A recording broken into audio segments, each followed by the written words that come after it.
I've been trying to be big since I was small. I've been trying to be right since I was left outside, swiped by the rest of you, chosen lost by the best of you, and you never really got to feel redemption. Always that outcast independent. You never really knew what to do with me. I never really knew what to do with you. I would describe my music as window-gazing cinematic folk pop. I am an artist advocate. I'm a singer-songwriter and an actor, and I play guitar, acoustic mostly, and very bad piano. It's hard to define growing up because my life was transplanted at really key moments. So from 0 to 10, I was in Hong Kong. My childhood in Hong Kong was exceptional. My mother used to take me to all of the night markets and the day markets. You hear Chinese opera coming out from the market stalls. You hear so much noise and sound and chatter, and everything around you is musical if you want it to be. That's a city that at the time I think had 8 million people. Hong Kong is so densely populated that you're completely surrounded by human energy all the time. And I remember moving to New Zealand and to Australia, where there is a lot of systemic racism. I remember being told to go home. I remember being called a lot of racist Asian names. I see looks of confusion on people's faces when I say that I'm from Hong Kong. That's hurtful. I see looks from local Hong Kong Chinese friends and family, or people that think or will actively tell me that I'm not Chinese. And I had a very torn relationship with Hong Kong because I felt the most safe and the most at home. And yet at the same time, I looked different. I didn't look like a lot of the locals, and we were treated differently. So I had this back and forth with my relationship with Hong Kong over my life. But it never stopped feeling like my home, and it never has. The theme, you have to stay a little longer on that. So yeah, because it's rushing into the Yeung right now. But okay. theme Yeung, because it's the heavier beat on the theme, right? Yung fork, theme, cha are the ones you have to stay a little longer.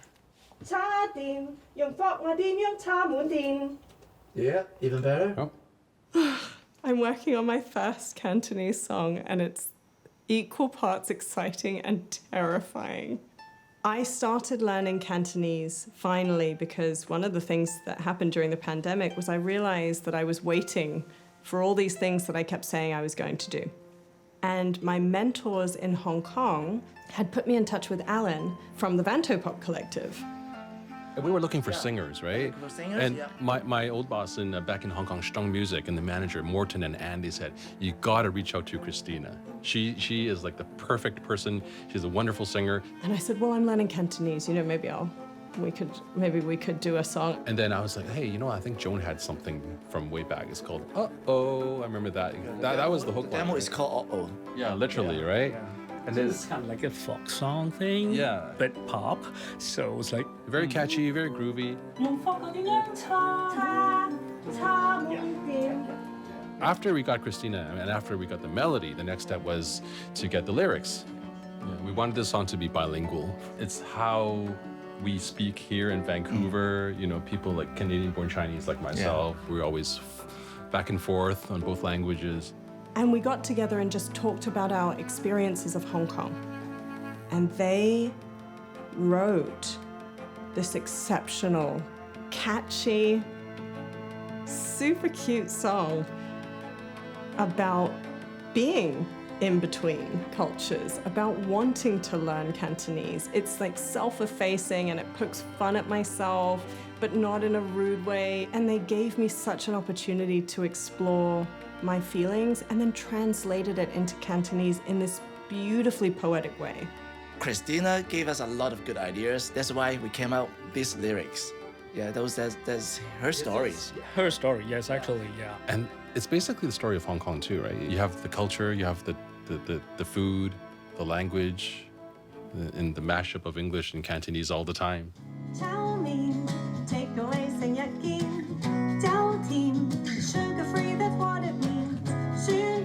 I don't know how to say it other than it hears like home.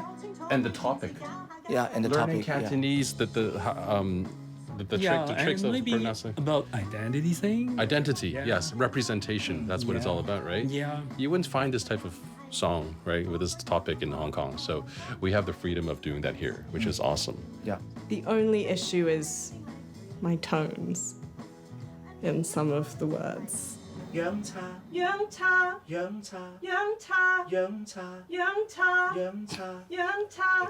Up for bits. All right.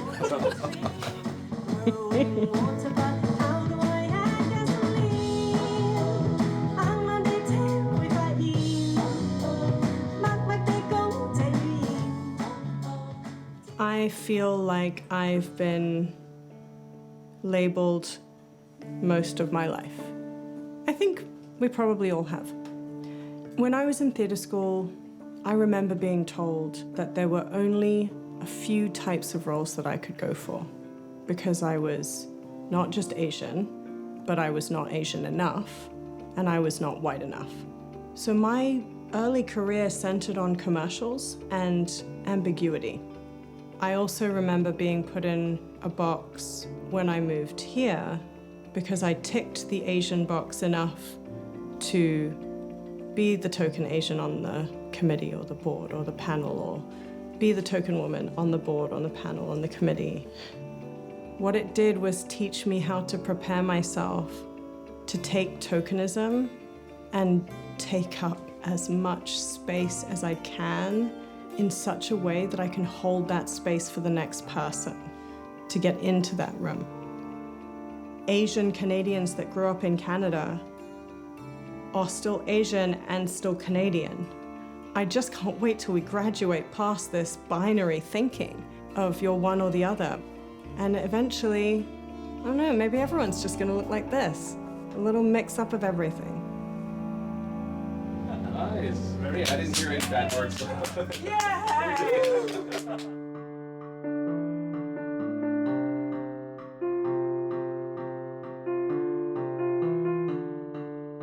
So basically, like we write Canto songs, Canto pop here in Vancouver. That's why we combine two words. Like, but it is a hashtag. Vantopop is not a band, it's not a group, it's not a company, it doesn't belong to us. Just like Cantopop, J-pop, K-pop. To me, it means you can write Cantonese music anywhere and keep the culture going. Cantopop is easy listening, very catchy, and even sometimes so easy for us to sing along. And especially the lyrics. Cantonese itself is a melodic language. Yeah, different lyrics put a lot of influence on melody. I think there's something so exciting about creating an identity that holds a culture and evolves a culture at the same time. And it's a really cool movement.